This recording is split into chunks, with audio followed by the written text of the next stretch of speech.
বর্ষা পার করলেই শরৎ, বাংলার সেরা উৎসবের সূচনা। থিমের চমকে কে কাকে টেক্কা দেবে, এখন থেকেই কাউন্টডাউন শুরু। আচ্ছা, পুজোর উৎসবে যদি বিস্ফোরণের শব্দ শোনা যায়, যদি কলকাতার আকাশে উড়ে যায় এক ঝাঁক রাফাল যুদ্ধবিমান, না, আতঙ্কের কোনো কারণ নেই।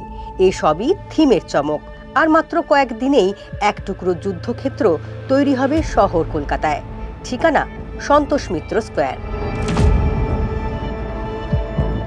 অপারেশন সিঁদুর সন্তোষ মিত্র স্কোয়ারের পুজোর থিম। প্রতি বছরই থিমে কিছু না কিছু চমক থাকে। বরাবরই হালের ঘটনাকে মাথায় রেখে থিম তৈরি করে সন্তোষ মিত্র স্কোয়ার।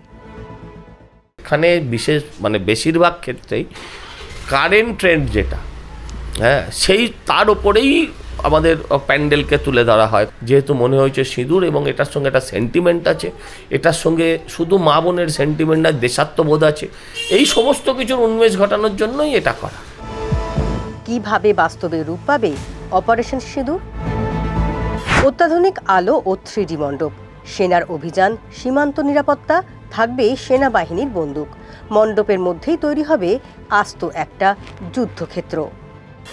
এই সিঁদুর তার সদবার প্রতীক, আর সদবা হচ্ছে তার জীবনের সমস্ত সুখ আহ্লাদ, তার স্বাচ্ছন্দ্যের প্রতীক, তাকে রক্ষার প্রতীক হচ্ছে সিঁদুর। একটা হচ্ছে সেই সিঁদুর, আর সেই সিঁদুরকে যারা মুছিয়েছিলেন তাদের বিরুদ্ধে ছিল অপারেশন সিঁদুর। অতএব ঠিক সেই রকমভাবে দুটো আলাদা প্রেক্ষিত থাকবে।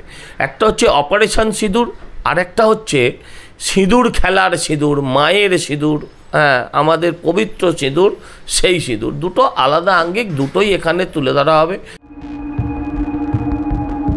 থিম ঘোষণার কয়েক ঘন্টার মধ্যেই সজল ঘোষের কাছে পুলিশের নোটিশ। থিমের পুজোয় পুলিশের নোটিশ কেন? পুলিশ আমাকে প্রতি বছর এই ধরনের চিঠি দেয়, আমাকে মিনস আমাদেরকে।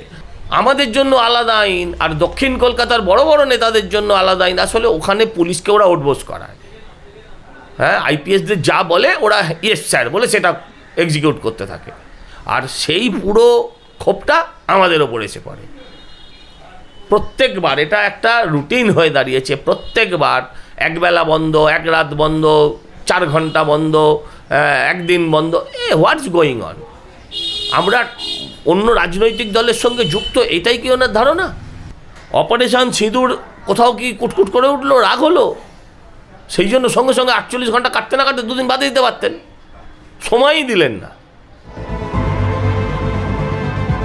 ঠিক কি কি বিধিনিষেধ আরোপ করা হয়েছে পুলিশের তরফ থেকে? সিসি ক্যামেরার সংখ্যা বাড়িয়ে অন্তত 60টি করতে হবে। নিরাপত্তার কারণে মেলার চত্বরে ফেরিস হুইল, যাকে বাংলায় বৈদ্যুতিক নাগরদোলাও বলা হয়, এরকম কোনো বিনোদনের ব্যবস্থা রাখা যাবে না। Light and sound show, laser display বা কোনো ধরনের অনুষ্ঠান অনুমতি ছাড়া করা যাবে না। বেরোনোর গেটের কাছে কোনো স্টল বা হকার রাখা যাবে না।